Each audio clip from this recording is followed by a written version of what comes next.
কারবালার ময়দানে পেঁচার সাথে কী রহস্যময় ঘটনা ঘটেছিল? পেঁচা ইমাম হোসাইন রাদিয়াল্লাহু তাআলা আনহুকে কি বলেছিল? কেন এই পাখিটি সর্বদা বিরান প্রান্তরে বাস করে?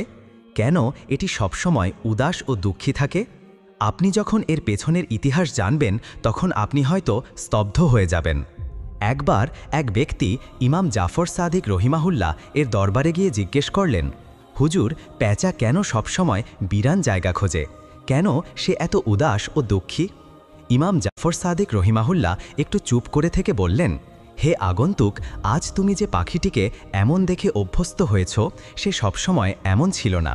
পেঁচা একসময় মানুষের মাঝেই থাকত, সুখে শান্তিতে বাঁচত, কিন্তু তার জীবনে এমন এক ঘটনা ঘটে যায় যেটা তার সমস্ত কিছু পাল্টে দেয়। লোকটি প্রশ্ন করল, হুজুর, কি সেই ঘটনা? ইমাম জাফর রহিমাহুল্লাহ বললেন, এই পেঁচাটি রাসূলুল্লাহ সাল্লাল্লাহু